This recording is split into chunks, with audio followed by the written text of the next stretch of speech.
I'm sure it'll go well. Hi, everyone. I am here on the Hands of Change YouTube channel with Hercules Invictus, who is a longtime friend of Hands of Change and has talked about many things at many of our venues.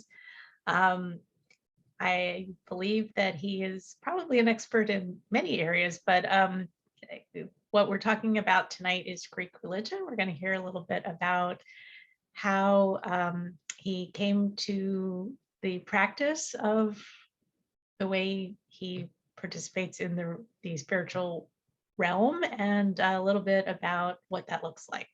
So welcome, Hercules. Thank you very much. I'm greatly honored to be here. Would you go ahead? Sure. I'm Greek. I was born Greek and I was acculturated Greek, and I went to Greek school. So I spent 8 years learning not only about general things that kids learn in grammar school, but I also received a very thorough education in terms of my heritage. So this included mythology, it included history, it included language, and Greeks have lots of languages. There's the common tongue, or Kini. There's Katarebusa, which is the modern formal tongue, which I think they finally did away with, but not when I was growing up. Then there was the ancient Greek. Then there was the New Testament Greek. So there were all these different types of Greek. And if you went to Greece back then, before television, they each had dialects. So sometimes you could not understand people who lived several towns away, much less somebody who lived like part of the country away. So language was a very fluid type of thing, and it was used in particular cases. So so thorough was the education, for instance, that toward the end we spent a whole year on the War of 1821.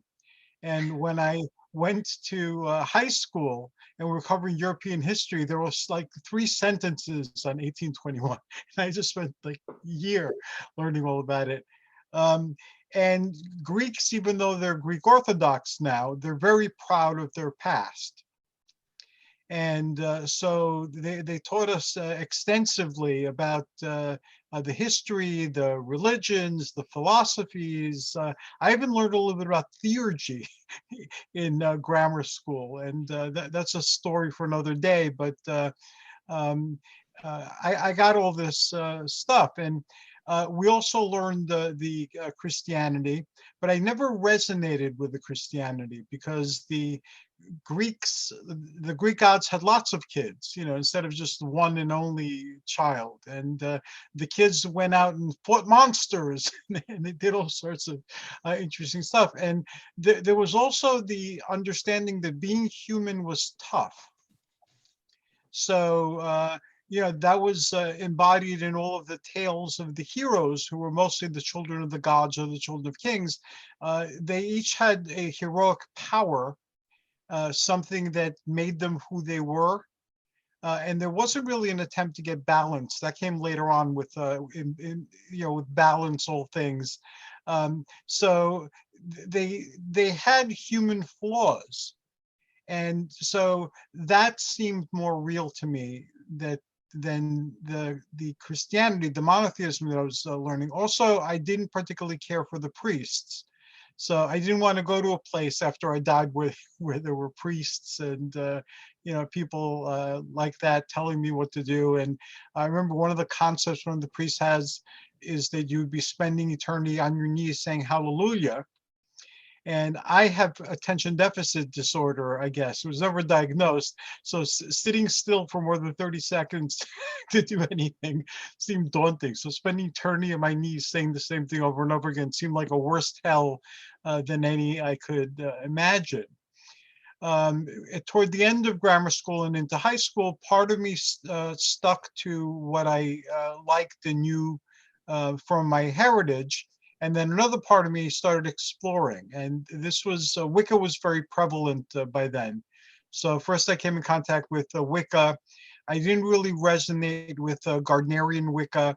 I figured out that where what I did fit in best was with what they were calling home trads back then, because Greeks hang on to everything, including their folklore. So we grew up with all sorts of things like jumping over piles of fires and going to wise women when we were sick, and they would like chant mathematics and light, put cloves on these lit put cloves on lit coal, and they would explode at various times, all very dramatic. So we had all that stuff from the pagan era, and it was preserved. It wasn't preserved within a particular belief system, but it was there because it was a Greek thing that Greeks do. And again, this is before television in the islands. So when you went to Greece, these customs were still enacted. Did you go to And Greece often? yes, I went to parochial school, and we went to Greece almost every summer. Oh, okay. With your family? Yes, with my family. And then later on, as I got older, I went by myself. But initially, this started as a family type of thing. So I got to see, it was very interesting. When I was very young, it was very primitive there. I mean, gypsies were still in wagons, and people were afraid of them, and they dressed in the traditional costumes, and the Greeks too dressed in their traditional costumes. Like you saw men wearing those pleated skirts, and so it was awesome growing up during a time like that. It was like being in a movie. And Go ahead. So some of the practices that you were just describing sound sort of shamanic to me. And I've Yes. been told that the Greek word for shamanism is iatromantes. Is that true? Yatromantis means a doctor seer. Okay. And they didn't use that term on my island. You know, they just said, go to this person and they would take care of me. You know, doctors would say this too. We had a doctor come over and tell me that there was nothing he could do, that I should go seek a wise person in the town who could help me. And even gave me a referral to somebody. Wouldn't that be nice if they did that now? Yes, yes. And back then, the doctors would travel from town to town, and not only humans would be lined up, and animals too. You know, people would bring their animals, and they had all sorts of beliefs. Like in Greece, doctors, because we had doctors in the family, they were saying this, that humans could breed with animals, and that sometimes up in the mountains, you know, terata, which is monsters, were born of human and animal unions, which explained a lot of the mythology that we got from antiquity. So again, it was a very different time. I'm glad I experienced it, because those days are gone now. But it was very interesting. So out of that, I had a core of things that I identified with and resonated with, and went through life with. I got exposed to Wicca and other forms of paganism. Um, I, um, I'm not really a joiner in anything, and I guess I'm not really religious in the conventional sense. I'm preoccupied with the Olympian schema, the Olympian universe, and I live in it. But I don't really worship anyone, for instance. You know, I honor them. Okay, so explain the difference for our listeners who may not understand how you could live in an Olympian universe but not worship. Okay. I'm a Lemnian Greek, which means I come from the island of Lemnos, which is in the northeastern Aegean Sea. And it's a pretty famous place historically, but also mythologically. Mythologically, it's where Jason and the Argonauts went, and Hercules was among the Argonauts. It was the island of the Amazon women that you'll see in most movies. It's also the place where Prometheus took the divine fire from Hephaestus's forge, which was on Lemnos too, and gave it to humanity. It's where Hephaestus fell when he was flung from Olympus by Zeus.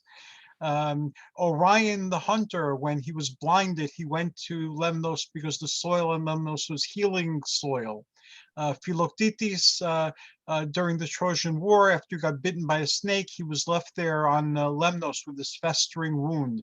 And Hercules, when he became a god, the first place he came down was on Lemnos to encourage Philoctetes to give up Hercules' bow, which Philoctetes had inherited to Odysseus so that they could win the Trojan War. So I grew up with all of these stories, and I'm also in my 60s.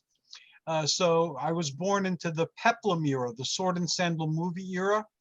So not only did I get these stories from family and school, but I also had things to watch on our little black and white TV with these stories unfolded. So um, because these tales were related still in modern times, and there was the identification, we're there, this is the island Lemnos they're talking about, you're a Lemnian. So I couldn't forget that I was part of these stories, and these stories were part of me.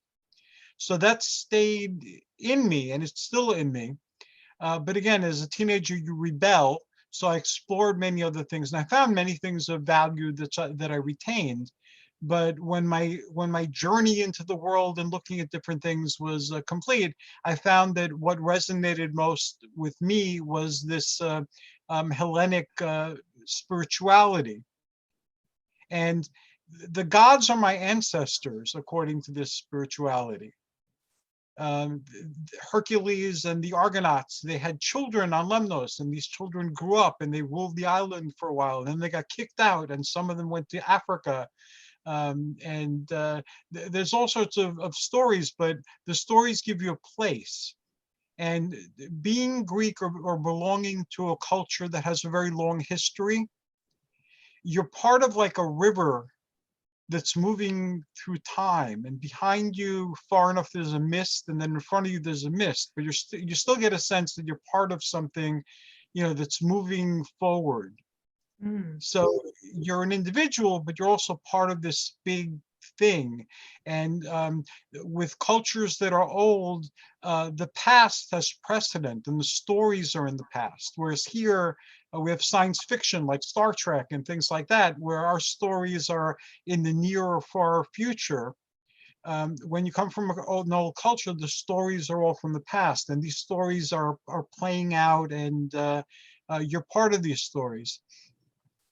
And the Greeks also preserved this in their naming customs.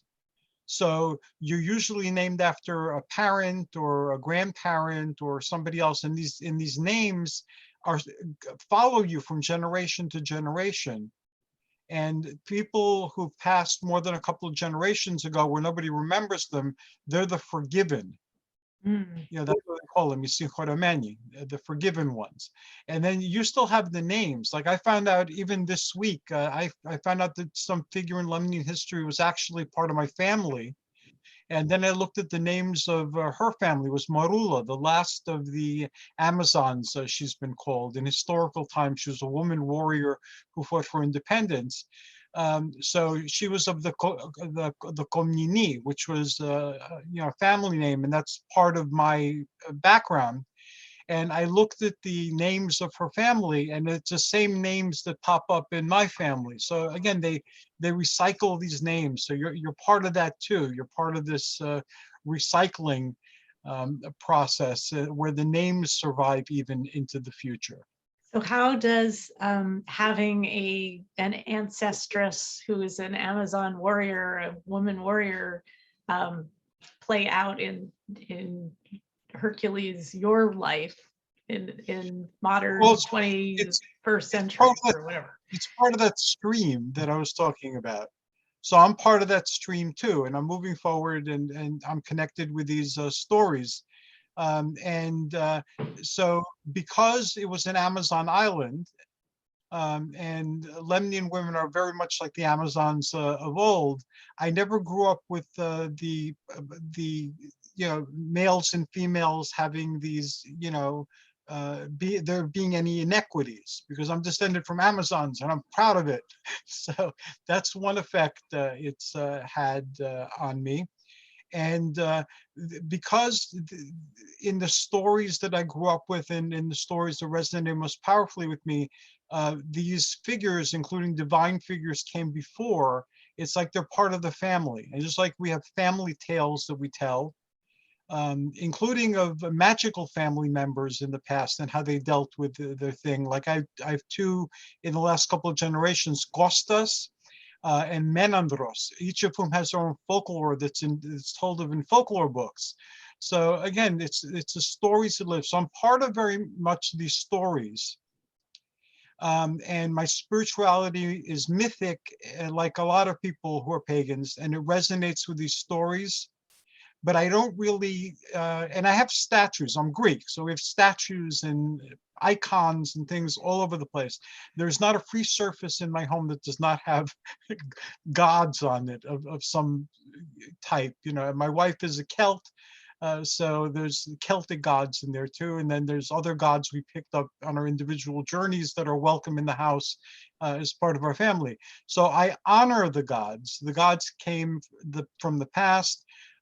They are still with us, not only in stories, but on a spiritual dimension.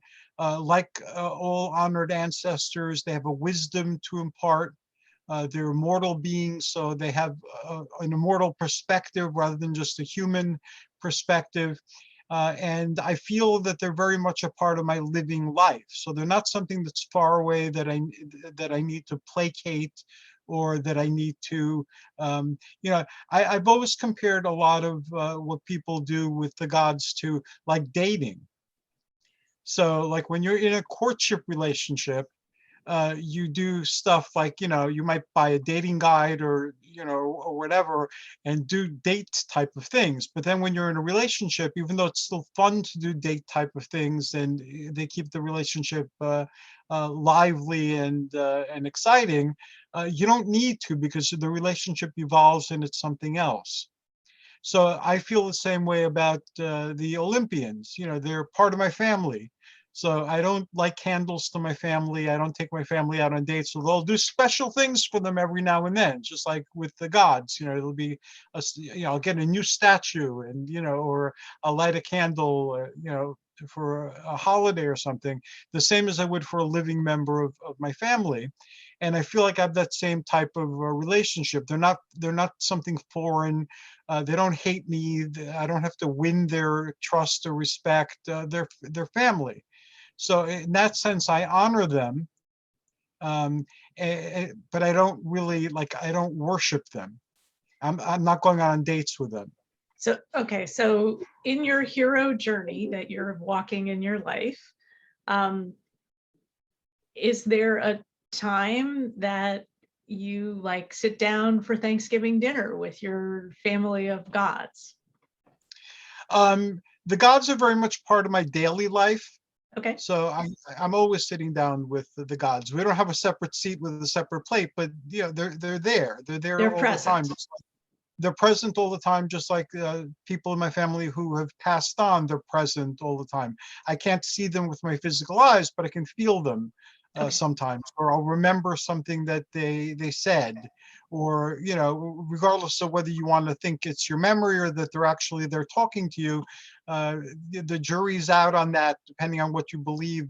That's what you'll believe. But the fact is that those who have passed influence us in very many ways.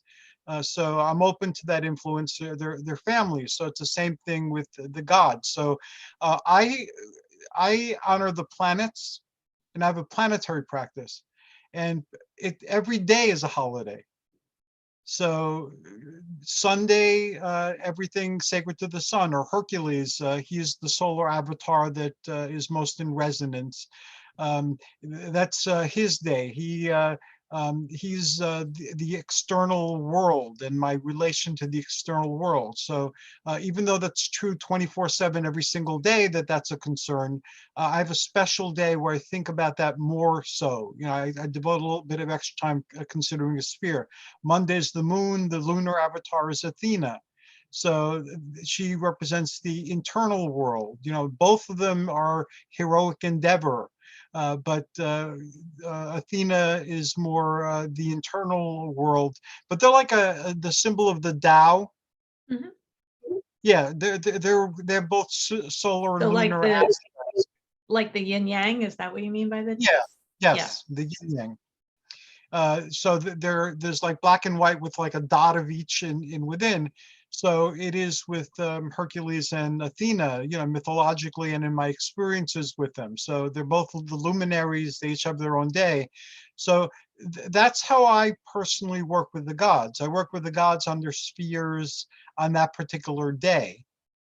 So what is your, might I ask, what kind of practice do you have on Sunday with Hercules? What do you do? I focus on the external world and my approach to and relationship with the external world.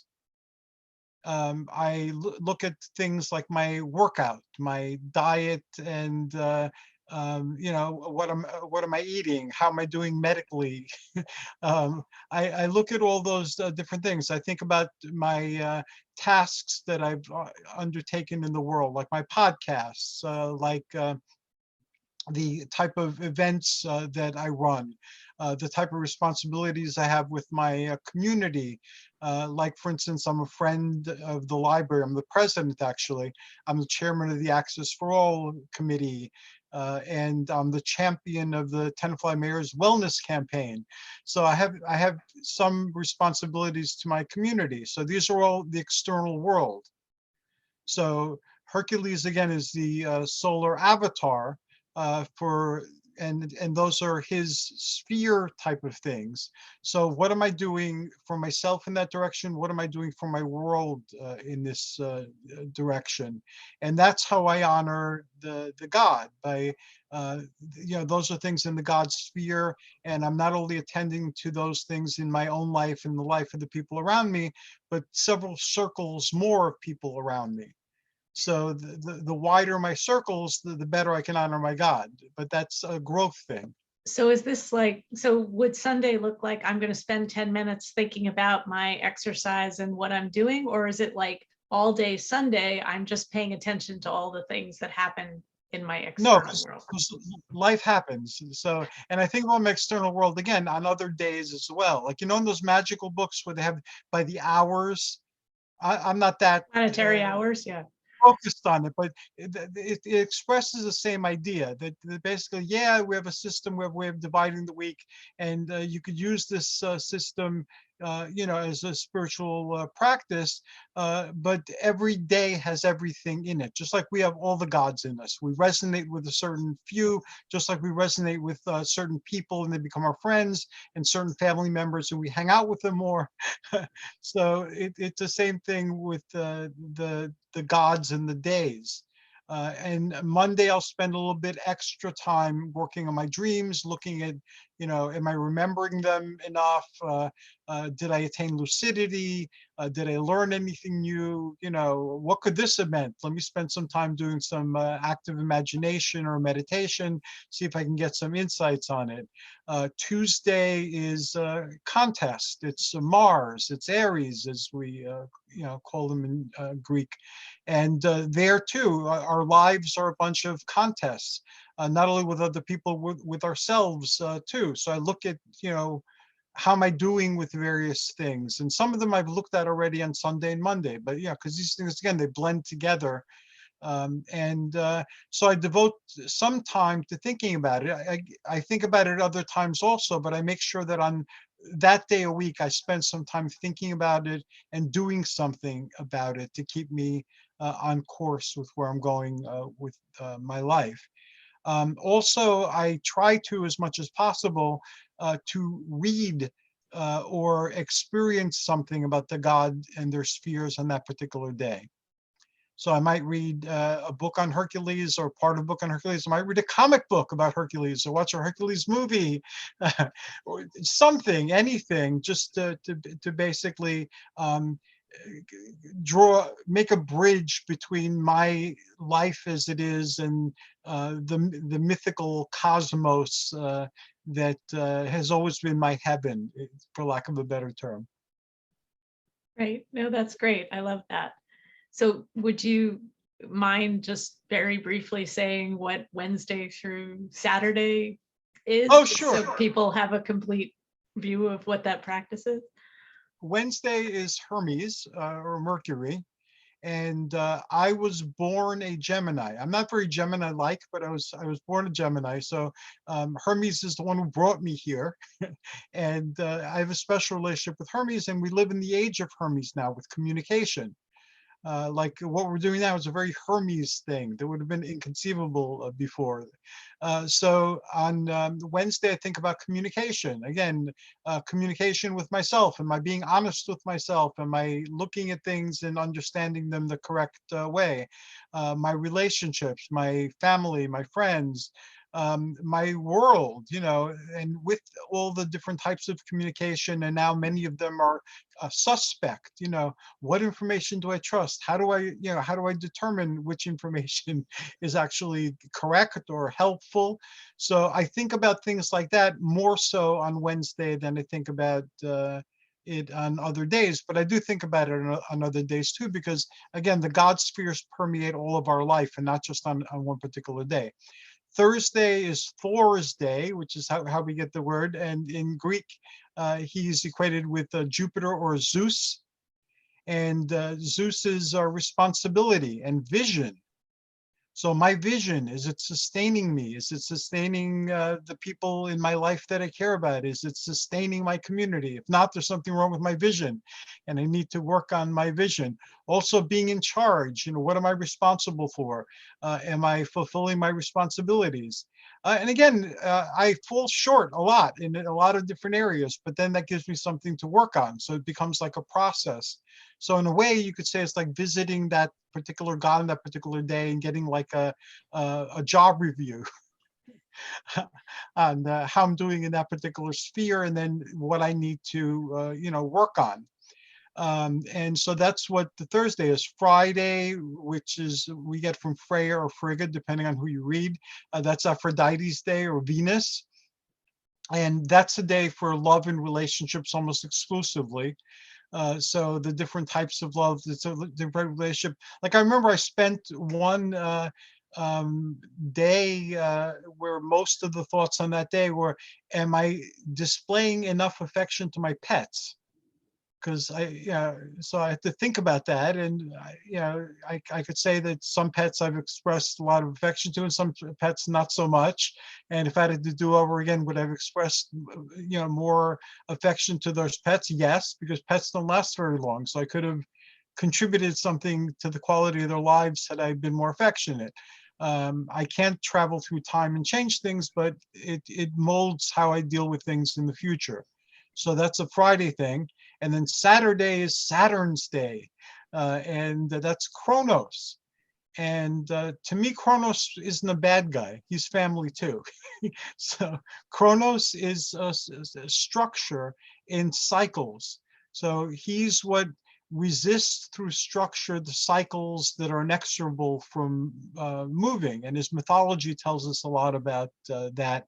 And Kronos is always looking at the traditions that I adhere to and that I live by, and the things I'm doing in relation to my interactions with the world. Are they working for me? Are they not working for me? If they're not working for me, do I really want to like stand firm with them and say I'm right, so I'm going to stick and defend this? Or do I find another way? Do I let go of the rigidity of how I deal with something and look for a new and different way of handling it? Maybe coming up with a new tradition that'll work better for me. So that's again in a nutshell I how I love that. religion. Thank you. It's I know we've talked on your podcast before, but I have this very kind of sense of the world that our understanding of the physical realm is kind of an overlay of all the stuff that's actually happening. And I'm not sure if that's how you see it. I know you. Yes. So so I love that you're kind of using the metaphor of all the stuff that's happening in the physical realm as your way of understanding the spiritualness of how the gods mythology or whatever expresses itself in the realm that we can't see or whatever it is. It's that kind of. Thank you. Yeah, and I know that it's artificial too. Like I said, I think about these things all the time, but the structure allows me to honor my ancestral gods, and at the same time m- make them real in my world in a way that doing other practices, there still be something between me and them, and other than the fact that I've done something ritualistic, it doesn't really make them real in my world. And by doing what I do, it makes it allows them to be real in my world. But I too, I've worked with my dreams my whole life, and not that I remember dreams every single day, or that I have like really insightful dreams every single day, but I work with my dreams. I have like tons of notebooks. So looking at the quality of like waking reality, there are certain states, like especially in the hypnagogic and the hypnopompic, that are much more vivid than what we call waking reality. These are where people usually have visions and astral projections and things like that. So they're a lot more vivid. And a part of me, even though this is a real world, and we treat it as a real world, this never felt totally real. My waking life feels very much at times like a dream, and I Right. take it Yeah. seriously, and I live in it, and I'm not freaked out about it. But it's real in its own way. But I too, I feel that beyond what we see, and beyond what we've woven together to explain what we see, there's something else, that the part of us that's here thinking it's who we are. There's like a vast sea of things that we're not aware of. And there are parts of us, I think, that are aware of what's going on, but I don't think that this part of us that's talking now is what is aware of very much.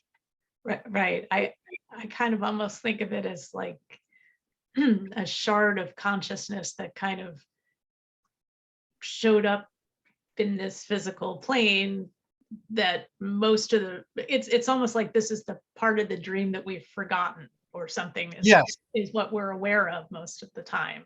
But the actual part of us, wherever that is, the part that's aware of awareness, is experiencing a much richer life.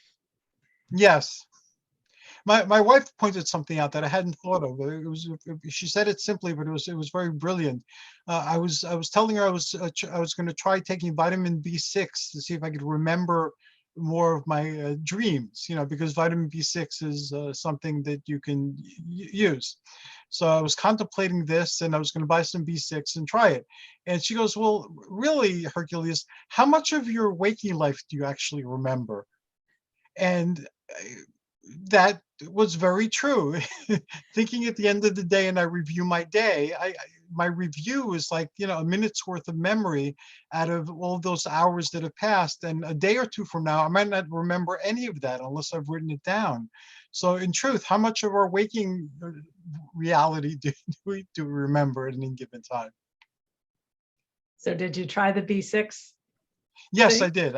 I couldn't tell any difference. I've tried the B6 for weeks, and I don't, nothing. that's an interesting thought. I wouldn't have, I wouldn't have put that with a memory of a different state of consciousness. It seems like it would work differently. Not the way it does with remembering like your math problems or whatever on this plane. Well, It's go on. it said on YouTube that YouTube, and then I read some articles that B6 could be used for that reason. Oh, Melatonin was another thing they recommended. So melatonin, um, like when I've been sick in the past and I've taken NyQuil, NyQuil seems to work, but you can't take NyQuil, without causing yourself brain damage, very often. So that's not a route to explore. But yeah, I figured that if melatonin or B6 or something could help me remember my dreams, then I'd get more than the fragments that I usually get daily. And every now and then I'll remember like 11, 12 like dreams, but not as often as when I was younger. okay, gotcha. So here we are in this fragment. This We're in this fragment trying to make sense of it all and enjoying that there's a lot to enjoy here in this world. It's a scary world in very many ways, but there's a lot of beautiful and wondrous things here. And the mythology, like for instance, even the Hercules movies that I grew up with, that they were a very important part of my life and still are. Um, in the first one with Steve Reeves, Mhm. and in the last one with The Rock, they both made the point that there is a lot to love about this world. That this world, we don't have to look at this world as a terrible place. There are wonderful things here. We could focus on those wonderful things. And both Steve Reeves and The Rock placed an emphasis on like the people in your family, and that you don't really need a lot, more than that. That's a very important thing, and that's part of the mythos too, as it's evolved over time. And the message, even though it's they're Hollywood, the message is still preserved, aside from the fact that Hercules beats things up in these movies. The essence of part of what the god, to me anyway, is all about, they come through in entertainments. So if I read a comic book, and tonight actually on my podcast, I'm interviewing a comic book legend who did an awesome run on Hercules, that lasted for very many years. And he even has a day named after him now, which is awesome. Do you want to tell us a little bit more about your podcast in case people want to learn more about Sure. what all the million of things that you are up to? My podcast is called Very Many Things. I give it new titles and I play with it all the time. And, right now it's Mount Olympus Presents. That's like the umbrella under which everything is held. And right now I'm focusing on the cosmic spiritualities.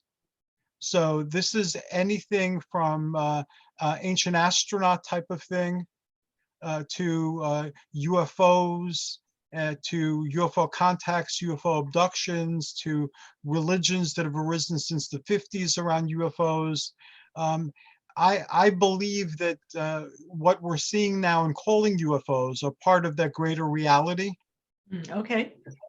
And just like the ancients told stories to their best understanding through mythology and religion and so forth, I don't necessarily believe that they're UFOs. This is how we're relating to them. The phenomenon has a lot of things in common throughout time.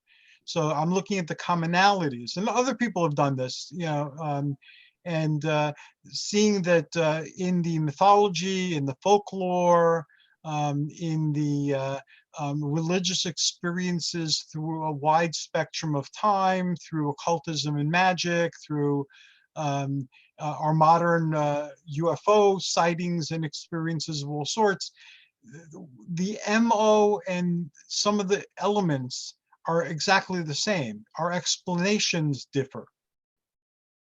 So I'll give an example for that. A lot of people report seeing shadows. Okay. And usually the shadows, if they're not trying something sexual, the shadows will tell you it's okay, go back to bed, and if you'll go back to bed if you like see the shadows, and sometimes people have described them as like monks, other times as vaguer or more sinister figures. But the fact is, people have and still do experience shadows that could put them to sleep. And again, sometimes arouse sexual feelings or do sexual things. Now that's constant throughout time. If you look at how it's been explained, you get stories of incubi and succubi. You get stories of satyrs. You get stories of Bigfoot. You get stories of Bigfoots and UFOs. You get stories of UFO beings. You get stories of Philetti, and other creatures from folklore. So all the explanations, the way that these phenomena have been understood and explained, depend on a lot of factors. But none of them really tells you anything. They connect them to whatever other stories you happen to hold as true, whether culturally or spiritually or scientifically, whatever. But the experience seems to be the same or very similar, and people are reporting the same or very similar things, but they're explaining them in different way, and the explanation ties into whatever stories they're accepting. Right. So for instance, if you're somebody who believes in angels and demons and, you know, the war in heaven, these would be demonic or fallen angel type of activities. So the MO would remain the same to somebody who believed in UFOs or somebody who believed there were satyrs, Or or the god fairies. Dionysus, or yes. So the story would be different, but what they're describing would actually be the same. So I believe that that sameness is what you and I are talking about. That sameness comes from someplace else, but here, the way it manifests, the only way we can make sense of it is through, again, the stories that we know, the way we make sense of the world, and we weave it together into these stories so that, oh yes, it was demons, you know, it must have been because you went outside when it was raining without a hat, or, you know, whatever explanations your culture gives you for why such things might happen to you. So, And go ahead. so I didn't mean to interrupt you if you want to No, continue no, on. no. Um, how did you get the idea that there was something like that outside of this reality? Like, I know how it came to me. I have this 15 minutes of enlightenment experience. Did you have something that happened, or was that just like a slow dawning of that idea? Or how did you come to that conclusion about It the? was a slow process, but it happened. It happened when I was remembering dreams when I was a kid. That I noticed that there were different states of awareness or states of being, and that some of these states of being were vast. So I knew that, again, my waking self, you know, had, you know, a world to live in, but I knew that my dream selves had worlds where they were living. And I knew that some of these altered states had vastly bigger and more alien to my waking self lives that they were living. And I actually have come to believe, for now, and again, this might change if something else, you know, makes more sense of it. I believe that we are these stories or fragments of these stories, and there were, our lives are just, we're acting out variations of timeless stories just to see what would happen. And in a way, we're performing a service of getting the gods unstuck from some of their stories. I don't know if that makes sense, but that's kind of what suggests itself to me. The earliest major addition to this was when I fell down and hit my head one time as a kid. I was out for like a few minutes, and I found myself in the place that was all whiteness. And it was, again, it was vastness, but undifferentiated vastness. And I had a sense of self in this vastness. And I sensed that there were other units of self. And there was just this feeling of connection and separation at the same time. And again, it lasted for a couple of minutes, but it gave me so much to think about. And then I had a yardstick to measure other experiences with it. And the reality of it just became more and more real. Yeah, I'd love to hear your that, experience. sorry. I'd love to hear your experience as well. So that I really resonate with that, because so this 15 minutes of enlightenment thing, happened about 4 or 5 years ago. I was driving in my car.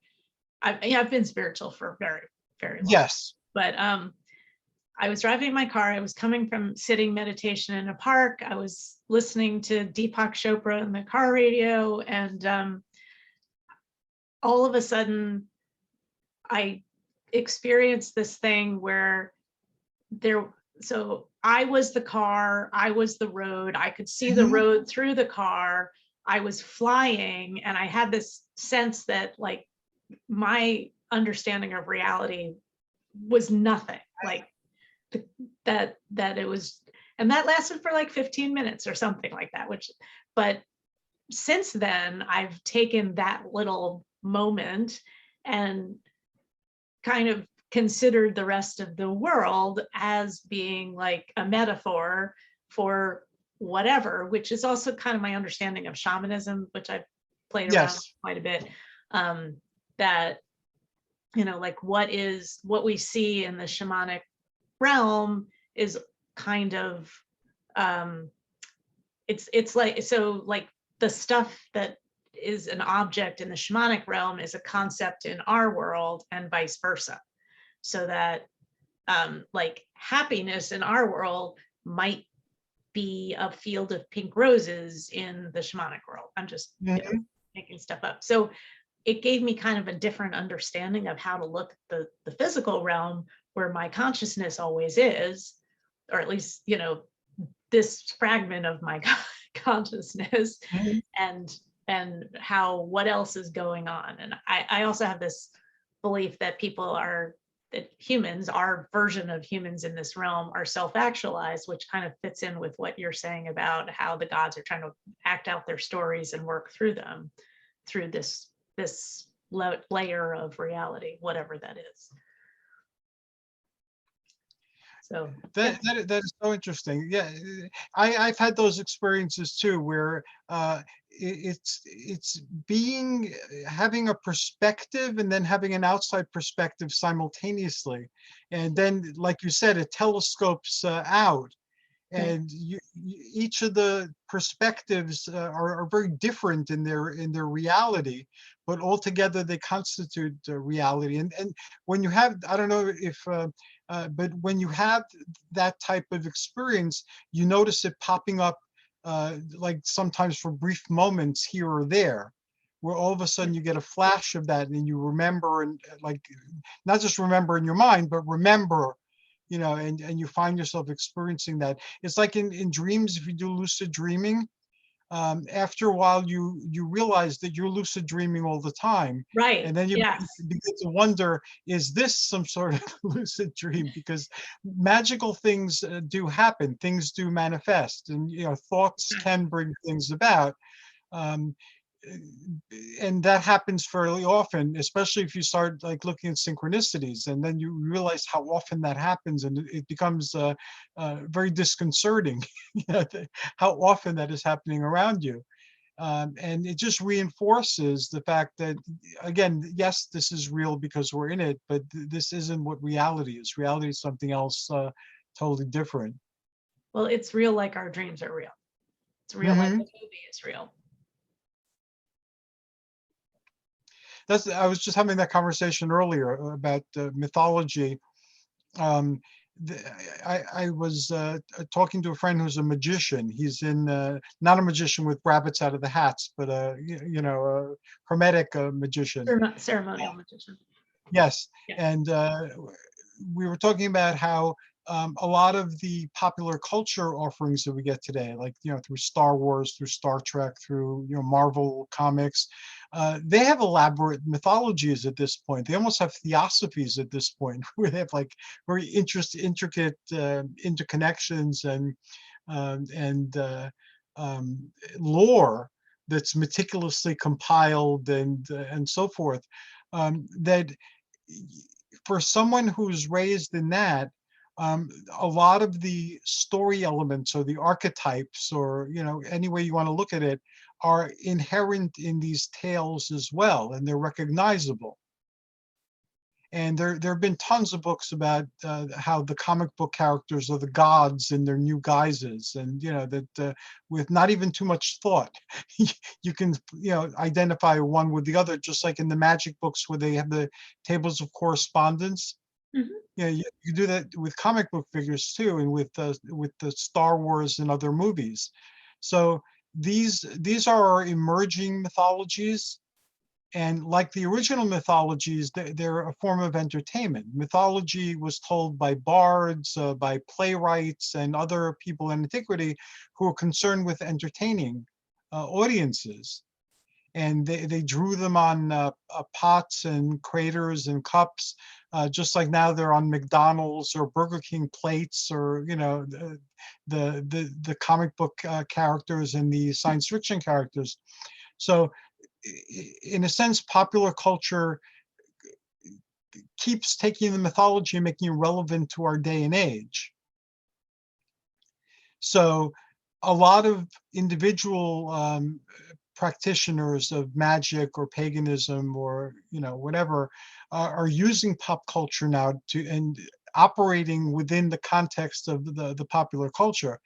And I think it's wonderful to be alive during a time like this, even if it was for only the reason that watching mythology happen. Right, exactly. I mean, I was just thinking mythology was just pop culture, Yes. 3,000 years ago. Pop culture had to come from somewhere, right? I mean, And it's a living thing, and it tells itself in different ways. Like even in these fictive universes, the different every now and then they refresh the story by getting new writers and new artists and telling the story from a slightly different perspective, and to be more in tune with the audience of the day. And that was going on since antiquity, and that raises some really interesting questions about the gods, and those are very well worth pondering too. cool. So I guess I'm just gonna, I kind of already know the answer to this, but just to go back to something you said Sure. prior. You were talking about having statues in your house that, Yes. so when is your understanding of the gods as inhabiting the statues, or the statues are just to remind you that the gods are always with you in various ways? A little bit of both. One of my podcasts is on theurgy. I Okay. never really fully answered that question. I podcast on a lot of different things. They're all related. They're all connected to each other, but it might be hard sometimes by looking what's there to tell how they're connected with each other. But we've been having theurgy conversations, mostly with Llewellyn theurgists, for years now. And now we're doing other projects together. But theurgy was one of the things I discovered in parochial school, as I mentioned before. And in theurgy, there is the idea that you can bring the essence down of a god and put it in a thing like a statue, or an item like a talisman, or in a person, and they would channel the god, or in yourself. So I thought that was the coolest thing. How could anything be cooler than that? And my life, therefore, is one like big theurgy experiment. So I wanted to be able to take what I consider to be the highest, and realizing that it evolves, and to be able to embody it and express it. So statues too. Statues are like having pictures of your family or your friends. They're there to remind you of the connection and to evoke a lot of different feelings. So I have like where I'm sitting right now, I have a picture of Hercules facing the Nemean lion.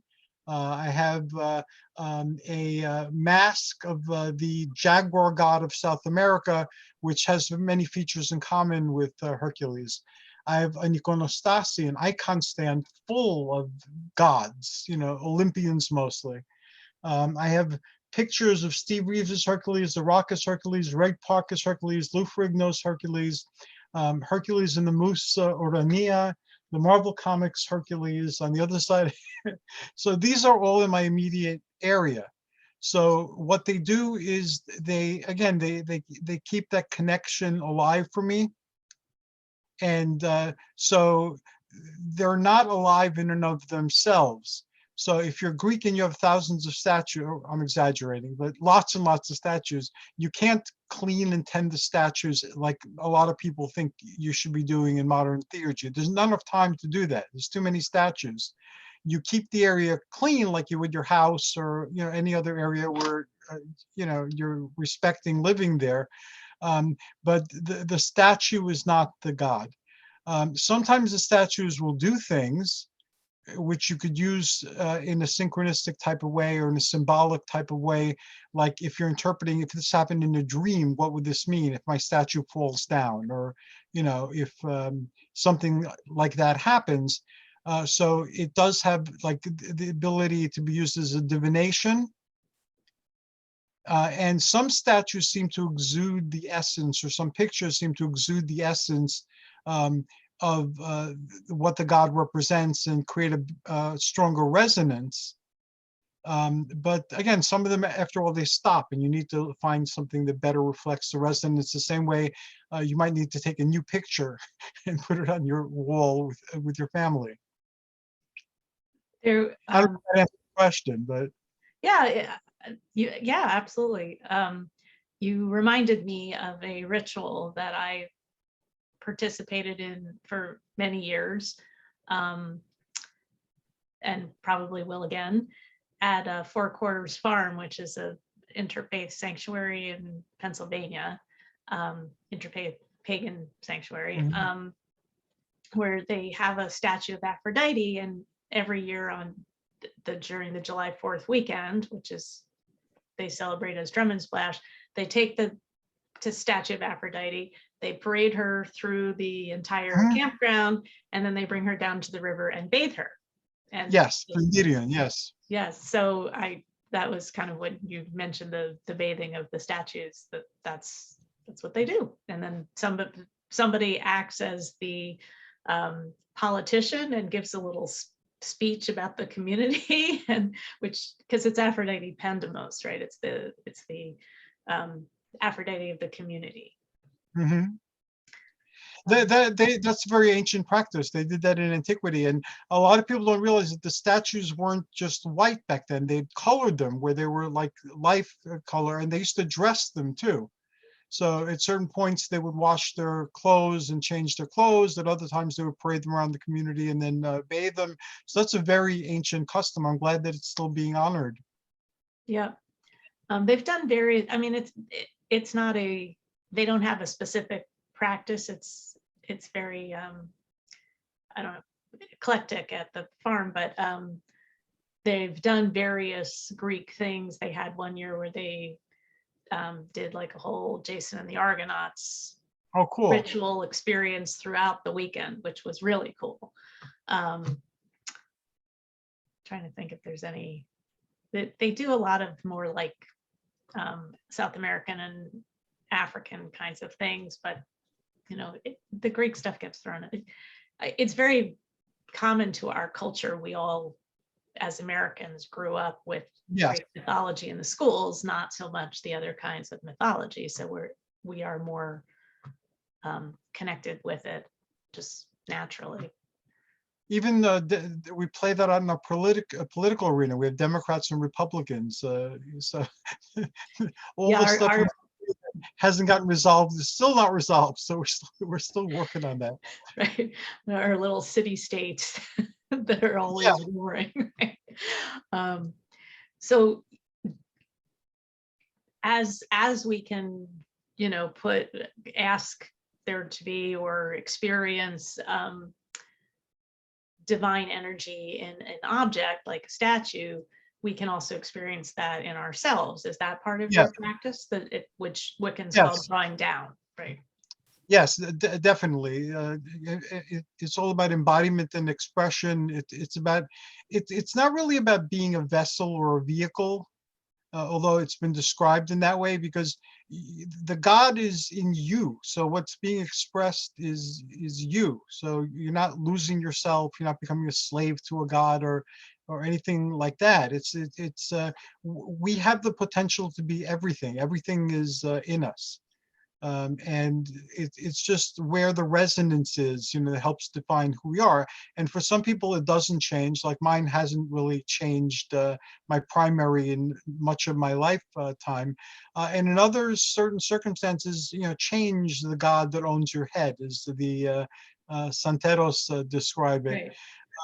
And sometimes trauma will bring that about, sometimes something happy. But anyway, we all have these resonances, and I found that these resonances are a very good guide in terms of navigating through life. So again, I believe that we're the gods here, and that our lives are variations of their myths.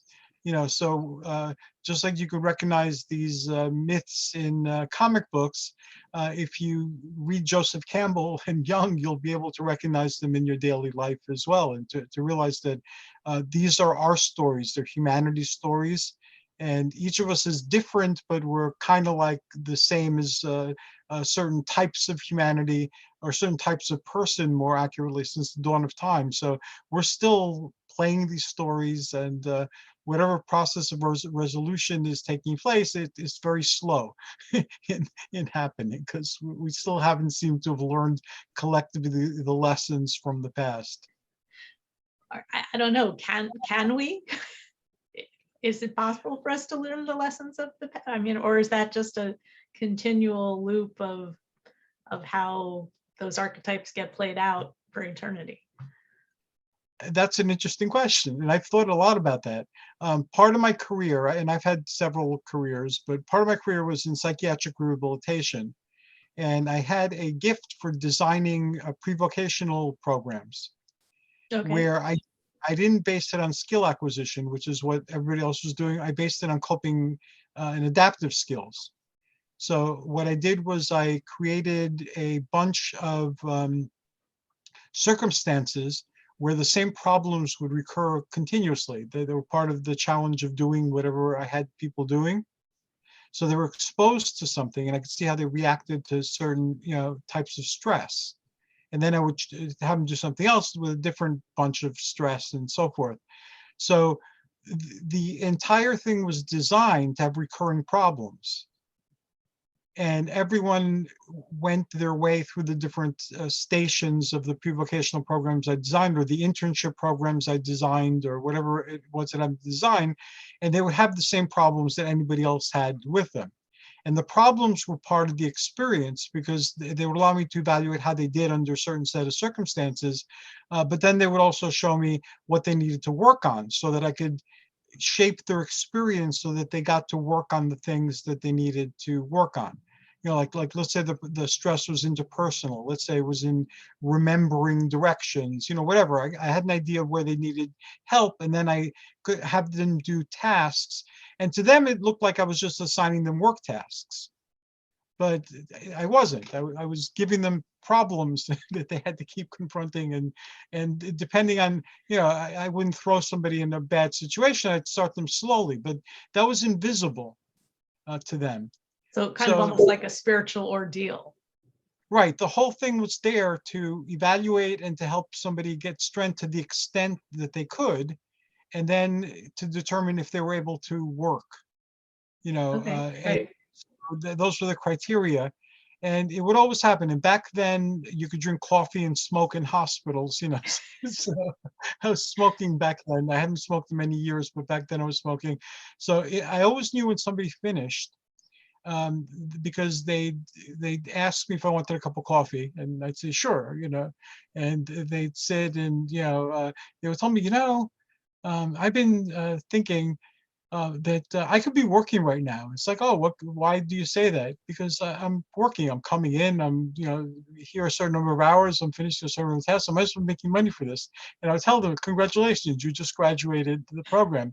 Because if I told them that, they'd resist me, Right. How could I do this? I'm mentally ill, I have a substance abuse problem, I'm, whatever their thing happened to be, and they would resist me. So I wouldn't tell them that they were ready to work. I would just have them realize that, hey, they're on a work schedule, they're handling responsibilities, they're making decisions, they might as well be getting money for this.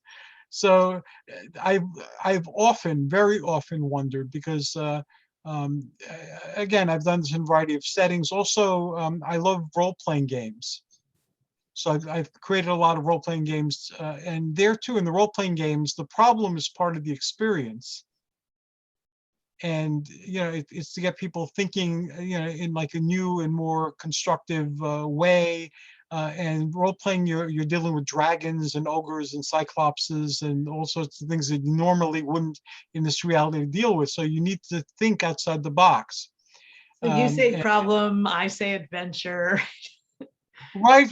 Exactly. So I've often wondered, because of the limited thing that I'm doing as a spark of consciousness here, if that might be something to what this is all about, that this isn't going to get fixed, because it's not designed to get fixed. It's designed to have us engage with it in order to see what changes can come about in ourselves and in our external world, because the way we approach the world determines the world that we live in. So Right. not in a metaphysical sense. It's really, if you think of yourself as a victim, you're going to live a victimized, you're going to live in a victimized world. And the same things might happen to somebody else who doesn't think of themselves as a victim, or see it, looks in a positive way. And even though the same things are happening, so that doesn't change. A lot of people think all that disappears. No, it's just that your outlook toward it, your responses toward it are different, and how it affects you are different. So I've often wondered if this experience is something like that. They were here, were thrust into, ridiculous set of circumstances, and not only is there, it's not that there's no guidebook. There's like a million guidebooks, and all of them say different things. So you need to find something else than guidebooks that guide you through it, and that somehow we get something out of this. We go through a process, and we let the forces that be know that, ask them if they want a cup of coffee, and tell them that, hey, I realized I've been creating all this stuff. So congratulations. Right. Yeah, I Just think I totally agree with that. I kind of think of it more as a board game, like, oh, this week we land on Park Place. Next week we go to jail. This week we get, $200 when we pass go or whatever. let's go. Yeah, exactly. So yeah, I think it's easier to play the game of life than to struggle with the game of life. I think so too. And I found in my life that to the extent that I've been able to eliminate bad stories, my life automatically improved. Yeah, that's exactly what I meant when I was saying self-actualized. Like, you can go, wow, there's this beautiful tree, or you can go, wow, there's a big pile of mud, but I'd rather look up there at the beautiful tree. I can choose to look down instead. It's still there, but that's my choice. That's your Which way do I want choice. to look? I used to, when I used to teach in like city college and stuff years ago, I used to focus on a lot of these things, and I would ask somebody, in the class, I would ask the class, what would you do if you met somebody and they threw a glass of water on you? And everyone would have like these reactions. I'd say, oh, what did you do that for? And or I punched them or whatever. And then I would say, well, what if I told you that they came from a place where if they threw water on you, they were blessing you, and they were acknowledging the divinity inside of you? That was their way of doing it. What would you do? And some people would do the same thing, but other people would say, no, I'd be honored. So again, what happened didn't change. The same thing happened. You got water thrown on you, but depending on how you interpret what that means, that's what your world is going to be in that particular instance. Yep. So when my son was little, I was hanging out with one of the other founding members of Hands of Change, and he had just met her. She lived somewhere else. She came to visit, and she was teasing him, and he was a very sensitive little boy, and he started to cry, and she was like, oh, I think she was saying, oh, I'm going to turn you into a frog. Various like magical kind of scary things. So I poured a bottle of water on her, and I said, look, she's a good witch. She didn't melt. I like that. And she was very, I think she felt better because she felt bad that she made him cry. So that would be my response if somebody threw water at me. Look, I'm a good witch. Look, I'm a good witch. You've been I've known you, we haven't been like close buddies or anything, but I've known you over a long period of time, and you've evolved an amazing amount in the time that I've known you, and you've always been an awesome individual, so you're still awesome. That the awesomeness remains, but you've definitely entered like a new space, and I'm very curious about your new practice, because you had a link to it. So I checked out the link, of course, and I'm really, really interested in learning more about that. Is that another show, or? Well, this show is supposed to be about you, so I'll tell you about that offline, but thank you for asking. Okay. And yeah, I definitely have some stuff that I'm cooking up. So when we stop the recording, I'll Okay. share it, and maybe I'll do one on that later. But anyhow, so I really appreciate all your insight into Greek practice, walking the hero's journey, which is kind of how I see what you're doing. I don't know if that's how you see it, but Yeah, that could be used to describe it. And also this very interesting interchange about, you know, what dimension are we in kind of thing. So thank you so much. This has been awesome. You know, I'm a huge fan of yours, Hercules, and I love all the stuff you do. I'm always grateful when you share some of it with us. So thank you. Thank you very much. I'm greatly honored again for being here and helping to launch this adventure. And I'm looking forward to continuing our conversation in a minute. Okay, sounds good.